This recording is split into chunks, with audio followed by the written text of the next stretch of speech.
When I tell you the casting in this show was just so insane, and from what I've learned about Broadway over not being a musical theatre fan for very long, not being a theatre fan for very long necessarily, but dabbling here and there on Broadway Talk and such places on the internet, it seems to me that Broadway could never, just absolutely could never. Before we get into the meaty stuff there, though, let me give you a bit of context as to what the hell's going on here. I just got back from seeing How to Succeed in Business Without Really Trying at the Southwark Playhouse here in London's off West End. If the name of this particular musical sounds familiar to you, it's because it's got music and lyrics by Frank Loesser, a book by Abe Burrows, Jack Weinstock, and Willie Gilbert, based on the novel by Shepard Mead. What a name! And it originally debuted on Broadway in, I think, the 60s, and was recently revived by Daniel Radcliffe, actually, in the lead role of J. Pierrepont Finch. That was pretty damn recent, and now we have it at the Playhouse. The story of How to Succeed in Business Without Really Trying basically revolves around a guy who's looking for a new job, and he's got a booklet that's a sort of how-to guide on how to go about doing that. The book then ends up narrated through the show, and it guides the actions of this character, J. Pierrepont Finch, through everything that they do. Whether it's managing to get a promotion, whether it's not sleeping with the secretary, all those sorts of things. And it's satirical throughout. It's a very funny musical, and the intention with almost all of the scenes is to satirize the business thing happening in that moment, whether it's people going to get their coffee, people trying to fight for a promotion,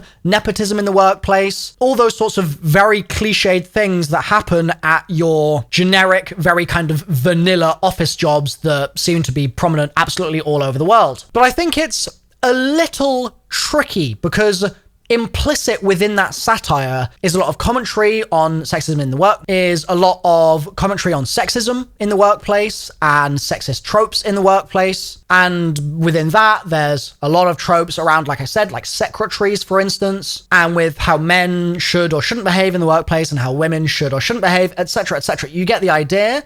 It's dealing with a lot of those themes, and it's making fun of a lot of those themes, which means that we get into territory which is really fun territory to be in, but only if deftly navigated. As sort of an aside here to give you an insight into what I'm talking about, I went to a different show that was meant to be sort of comedic the other week called The Unfriend. It's written by Mark Gatiss and Stephen Moffat, and it's just a comedy about this woman who ends up staying with these friends that she makes, and it turns out the woman is really horrible and she's a murderer and stuff, but it's funny. But in that, I had a really big issue with the show because in the first 5 minutes of the show, they just made like 5 or 6 fat jokes in a row, and there was no pushback, there was no, oh, that's actually maybe not that funny. There was none of that at all, and the audience were laughing along, and I was sort of sitting there like, okay, feel like that's not aged so well, but this is a new production, so don't know how that's happened. Whereas in How to Succeed, we've kind of got the opposite thing happening, where this is literally from the 60s, and spoiler alert, things were not necessarily as deftly navigated in the 60s. And so I think that there's room for something like this to have aged poorly in certain areas, for there to need to be pushback on certain ideas or certain tropes or things like that in order for the joke to land properly, and for the satire to be, and for the satire's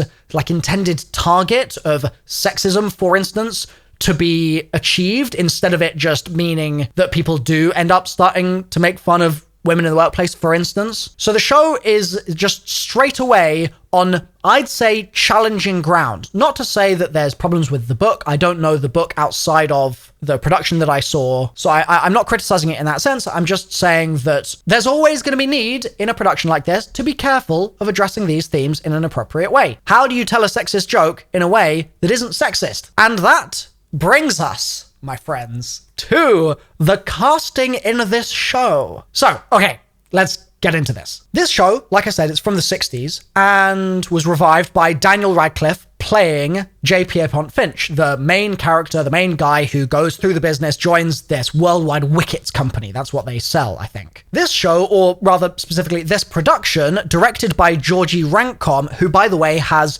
the best website ever, because Georgie Rankcom's name is Georgie first name and then Rank, R-A-N-K, and then Com, C-O-M, but they made the genius decision to just make their website georgierank.com. I mean, come on. It's so good. So this production, directed by Georgie Rank.com and casted, or with the casting director Peter Noden, they made the call to have Gabrielle Friedman, who uses she, they pronouns, in the titular role of J. Pierrepont Finch. So you have a female presenting mixed race actress playing the role of this man going through the business. But it isn't gender bent. Just to be clear, she's just playing that man's role, which is great. It works so well. I thought Gabrielle Friedman did a fantastic job. And then on the sort of opposite side of things, so in this business, right, that's meant to be this esteemed corporation, which is all very serious, you've got the big shot, the top of the food chain, J.B. Bigley, that's the character name, and Mr. Bigley was portrayed by Tracy Bennett. Tracy Bennett uses she, her pronouns. And Tracy Bennett also is tiny. She is a tiny little woman, but she's fierce. She's she's funny and she's fierce. And so she brought this wonderful energy to this role of this businessman that sort of doubts everyone else and is sexist himself. But Tracy Bennett is just gracefully pulling off all of that while obviously making it so clear that JB Bigley is not right. JB Bigley is an idiot, and the spotlight on that idiocy and the satirical lens applied there is pulled off effortlessly. It was so good. You also have some other really fun castings in the show. You have Milo McCarthy. Very rare for me to encounter another Milo in the wild, so salute Milo.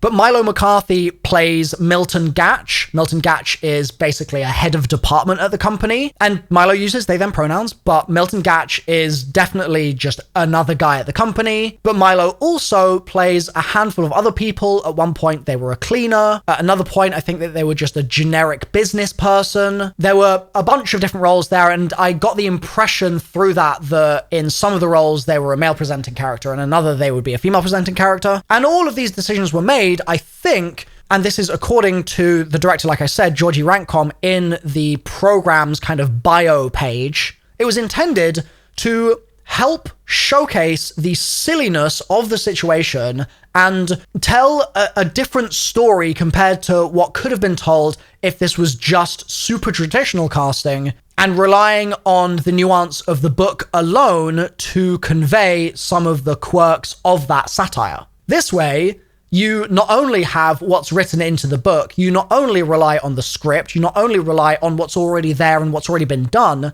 but the cast and the creative team, the director, etc., got to explore some new choices, I think, for how to further emphasize all of those jokes and to examine the jokes and examine the script in a way that might not have been able to be done even as recently as 10 years ago. From everything I keep hearing about Broadway, where everyone says, oh, Broadway's really inclusive, but Broadway then goes ahead and continues to perpetuate various racist tropes in certain roles, or is completely afraid of casting fat people, or even just non-absurdly skinny people in roles, or is terrified of gender-bending roles, or whatever it might be, right? This is all secondhand information. I'm getting this from other people completely because I've never been myself, but I hear a lot of stories about how there are still challenges in that area. Like, it's still in some ways set up for people to be able to go and pat themselves on the back saying, oh yeah, that was so inclusive, when actually it was sort of token inclusivity as opposed to actually being meaningful. But that's probably a topic for another 1,000 videos and something I'm not an expert in yet. But the impression I have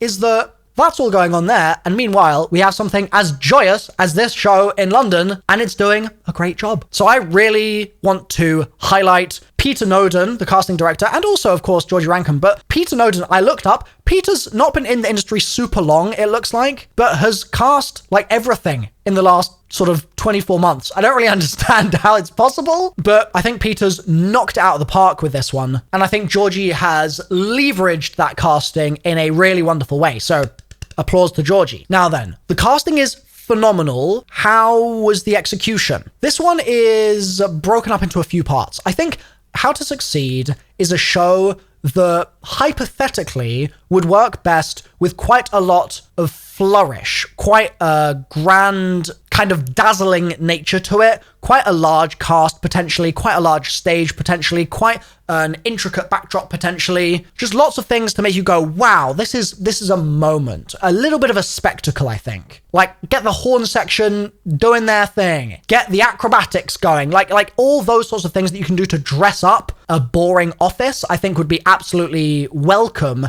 in How to Succeed. And the score and the book, etc. all support that, I think. But the Southwark Playhouse, as much as it was my first time there and I loved the venue is so cute and the little opening area, wonderful. As much as that's the case, the Southwark Playhouse venue, the large they call it, isn't large. It's pretty small. I believe it's about a 200-ish person venue, like 200, maybe 240 or so seats. But honestly, it might have been less than that. And the stage definitely isn't that big, and it just feels very enclosed and it's cozy and it's nice, but it means that to some extent, I think they're a little limited on the choices that they can make. This production also has a relatively small cast, I would say. There were very few people that weren't in a main role of some description also present on the stage. There's basically nobody that is just an ensemble member that's on stage but not really in a main role. There wasn't really anyone like that, because instead, like I said before, you have a few people like Milo McCarthy who jump between various different roles, or who are consistent but just don't have one of those sort of main speaking roles but are still an important character. So, for example, Verity Power, who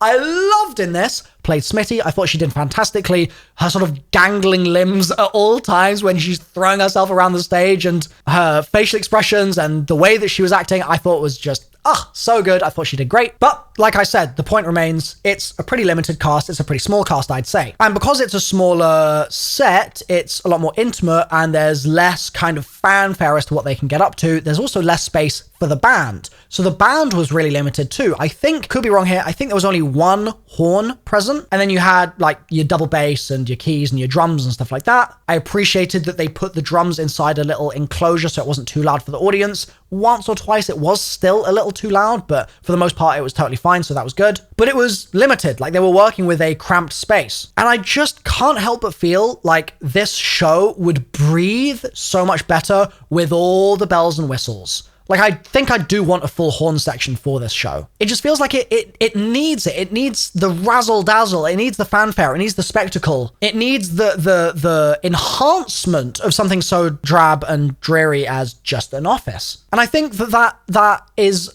what the show is really about in many ways as well. It's about romanticizing some of these elements that are also being satirically kind of pulled apart. But it's saying, well, we're pulling this thing apart, but it's only able to be pulled apart because we've elevated it to such a grand degree in the first place in real life. Like the coffee break song, where they're out of coffee and they're like, I'm gonna die without my coffee break. That's only funny because people actually hold coffee in that kind of esteem. But if the supporting infrastructure isn't there in the show, then it means that we're reliant on the show just sort of saying, you already love coffee, so now we're going to satirize this, as opposed to saying, here's something that clearly is so silly, now let's satirize it. And I think it's a small distinction, but I think it makes a big impact. It's sort of a reliance on our lives and our already sort of pre-existing expectations for things, which are okay, but I think this sort of thing is enhanced when the show takes that onus on from you, the viewer, and means that even I, for example, who don't drink caffeine, this is peppermint tea, I could still tap into such a joke in the same way that anyone else might if they genuinely were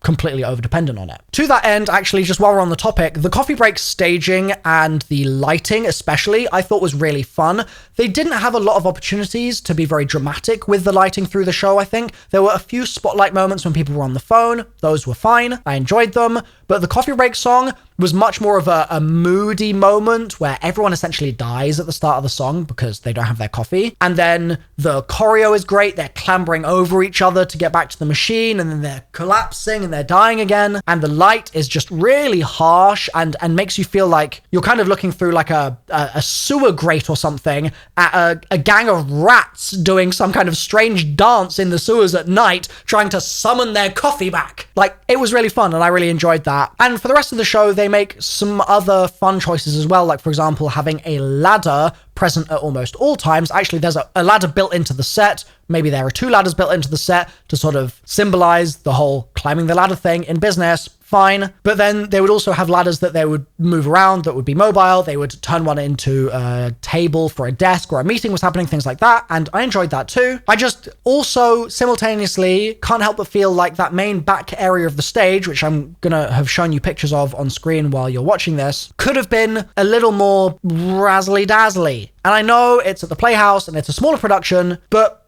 just some slightly more fun lighting choices inside that structure, I think, could have really helped this. It looked a little bit too much to me like something where they'd slapped on a lick of paint onto a load of boxes and put some of those camera gels in and gone, yep, that's the set. And I just really would have liked it to be a little higher budget, I suppose. But I respect the fact that they're working with what they got, and it's not easy at the best of times putting on a production in a smaller theatre and finding budget to do so. So I can't complain too much, I don't think. I definitely give them the benefit of the doubt there. I'm just talking feedback and moonshot ideas for a alternate universe version of this production. The last thing I want to say here, actually, with regard to it being a smaller theatre, is that there are definitely shows that appear in smaller theatres and it's fine. Like, there is no issue, there is no reason to go, oh, well, I understand that it's in a smaller theatre, but I wish X, right? An example of that would be Eugenius. Eugenius at the Turbine works so well. There's never really a moment in that theatre watching that show where I sort of think to myself, man, I wish this was bigger. I wish they made a bigger deal of this. I wish they had more budget,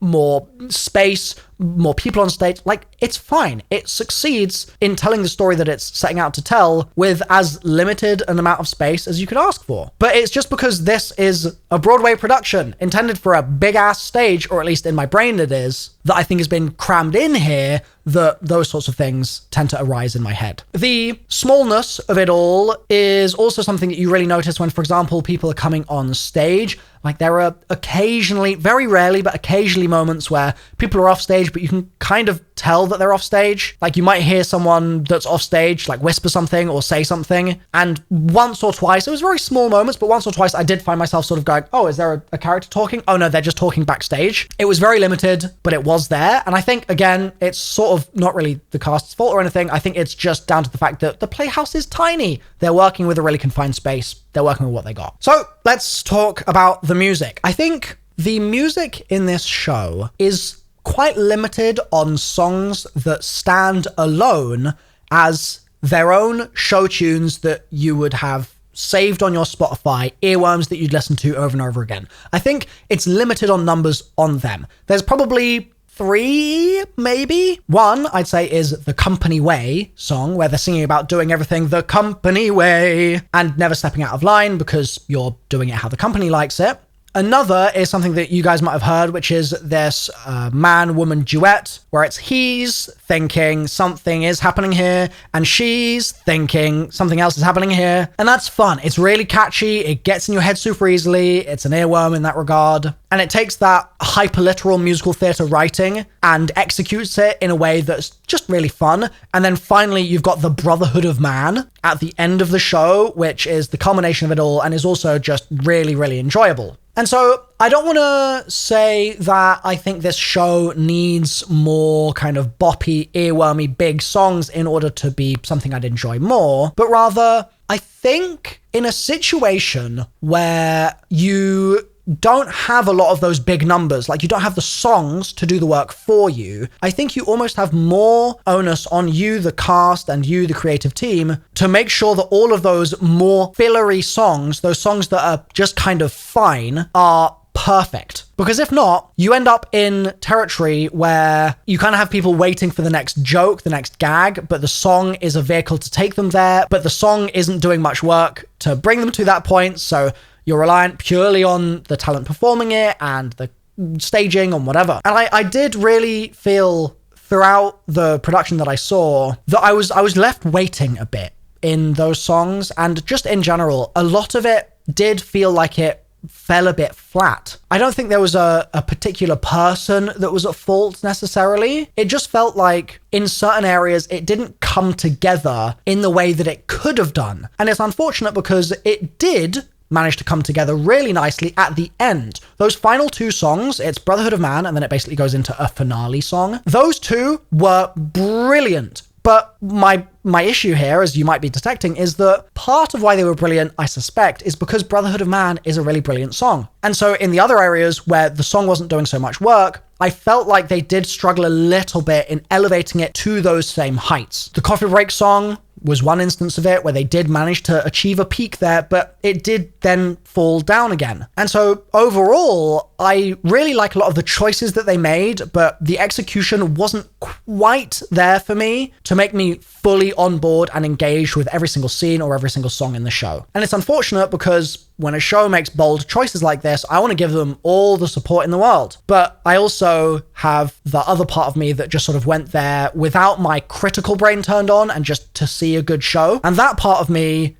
walked away a little bit more disappointed because the critical brain was really happy, like, oh, bold choices, ooh, decisions, I can dig into these and these are fun. But the part of me that just wanted to see a show was like, well, it was sort of middle of the pack. I wouldn't go and see it again personally. I thought that the cast put a huge amount of effort in. They were all trying super hard and I could see that on every single one of their faces and I really appreciated it. But it just didn't come together in the way that I was hoping it was going to personally. I'm not going to give this one a rating. I really love what they're setting out to do, and I think that there are a bunch of things in the show here that you as a viewer might go along and just enjoy outside of any other issue that you might have with it or that I might have with it. You might just think that certain specific choices they've made are glorious. Like, they've got Michelle Visage as the voice of the book in the show. So Michelle Visage is like, your office is on fire. Here's how you're going to fix it. And just like hearing that was really funny. So there's definitely stuff to love. It's just that for me, I guess the final note on this is that they remain isolated from one another instead of all conglomerating into an entire whole product that I was super happy with the entirety of. Instead, there were bits that I loved and other bits that I was pretty emotionless about. I still think it's worth a watch though, probably. I'd love to hear your thoughts on it as well. I hope that I have adequately been careful with the labels situation, and I'm also completely open to being told that I'm wrong there. So if you have any issues with what I've said, then please do let me know. I'd love to hear it and get it right next time. Thank you so much. I'll see you in the next one. Bye for now.